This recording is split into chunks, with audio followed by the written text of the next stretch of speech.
to someone, and it just doesn't seem that useful to me. I mean, that's interesting. To give us some credit, let's say us speaking broadly, this is a hard problem. It's not like the answer is so obvious, but I think it's best to take it on as a failure of the academy. That's because the kind of conversation we're having now is not the kind of conversation you'd have in a university classroom, as a rule. Yes, and it's certainly not the kind of conversation that I was allowed to have at Cambridge, let's say. Yes. Yeah. Yes. Yeah. So, yeah. As a consequence of what we've been talking about, so. Yeah. Yeah. So let me ask you a question, guys. This is part of this spirit idea. So I've been thinking about, is power the central organizing tendency? And does that imply that power is the central ambition of human beings? And then I thought, well, let's think about the people that I know and admire. Okay, so then I think maybe about my graduate student mentor, Robert Peel. And so I didn't really even know anyone in graduate school when I went to graduate school. I didn't know what it was about at all, and he took me under his wing, I would say, and treated me as I wouldn't say as an equal, but as someone who had valid things to say, always had time for me. And he allowed his administrative acumen and his wide range of resources to unite with my ability to generate creative ideas, and we collaborated, and it was great. And I never felt like I was in an exploitative power relationship. I felt that he was a mentor, and that really got me to think, because all the people that I admire, I think one of the things that I found that's so characteristic about them is that they love the opportunity to find people who are talented and worthy, let's say, and provide them with opportunities in education and advantages and a pathway to further realization. And then I thought, I don't think there is a more fundamental pleasure than that. And that's part of that animating spirit. And that's not power. It's like it's the delight in, and I tried to specify it technically, it's the delight you take when the best in you can serve the best in someone else. And that's... I guess my response to that, Jordan, is, when postmodernists talk about power, they always talk about it cynically. It's oppressive power, it's unjust power. Yes. And I want to say, there's nothing wrong with power. And in a sense, you can describe the influence of this man on you was an exercise of a certain power, a certain authority. Sure, yes. So we need to get past the notion that power, or even hierarchy, are of themselves wicked things. I mean, they can be, but they needn't be. And my objection to the postmodernist view is it's implausibly cynical. It doesn't apply everywhere. It's unbelievably cynical. I can't see how you could possibly generate a more cynical theory about what constitutes the animating spirit of civilization than it's the arbitrary expression of power. Yeah. I mean, we all want power. Nothing wrong with that. But the trick is to use it well. Everyone wants power. No one likes to be powerless. And why should we? But we need the right kinds of power for the right kinds of reasons. Well, and when you speak about power, in that sense, you want to be free, at least to some degree, of the arbitrary expression of power on the part of other people. Yeah, right? Yeah, sure. Right, and so we need to differentiate what power means. It means authority. It means competence.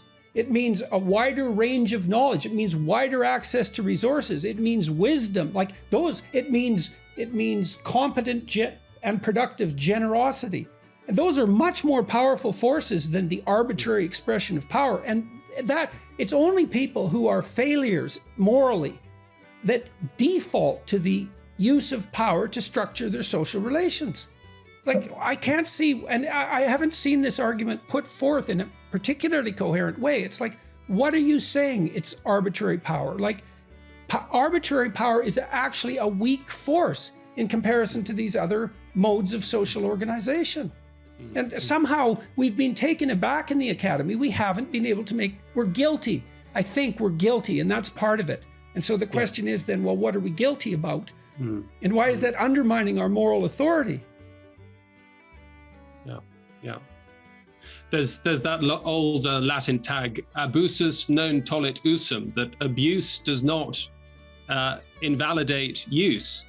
And that just seems very obvious that there are no power-free zones. And be wary of the person who claims that they are setting up a power-free anarchy. They're often the most tyrannical and power-hungry kinds of people.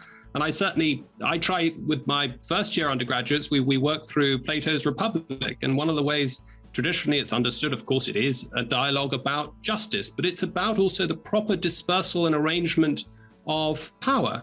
And you get this power-hungry guy at the beginning of the dialogue, Thrasymachus, who is clearly only interested in brute strength. And that is the only account of justice he will give, as it were, the power of the fist. And so I try to say that, in fact, this is the kind of idea of power that is animating figures like Foucault. But I try to also underline that this does not eradicate the proper use of power. And I make the give the slightly silly example of going to the dentist. When I'm at the dentist and I'm in the dentist chair, I do not accuse my dentist of oppressing my molars. There is an appropriate asymmetry in the relationship between me and my dentist. And that's it's voluntary, right? Right. I mean, that's a huge part of it. They might be involuntary too. So one of the ironies, I think, is when we're starting to talk about the university, or we're starting to talk about more sort of hard left authoritarian ideas of the market and of the state, you are paradoxically getting antidotes to the abuse of power that are in fact extremely constrictive mechanisms. So, I mean, this is a critique that comes up again and again, but whether we're talking about the markets in the way that Hayek talks about, or whether we're talking about the English common law, or whether we're talking about the free pursuit of truth in a thriving, vibrant intellectual culture, this cannot be imposed from the top. There must be what Hayek talks about, it's mechanisms of spontaneous order. Piaget makes the same case, and so do the biologists who study the emergence of morality from games. Right. It's the same idea. I mean, Jacques Panksepp showed that if juvenile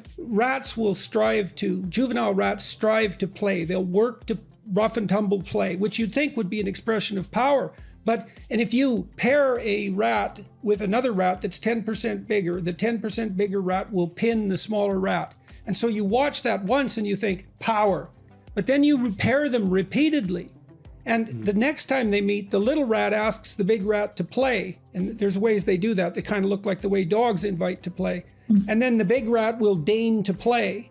But if he doesn't let the little rat win 1/3 of the time across repeated play bouts, the little rat won't play. And that's rats, and now they have complex social hierarchies, but that's a major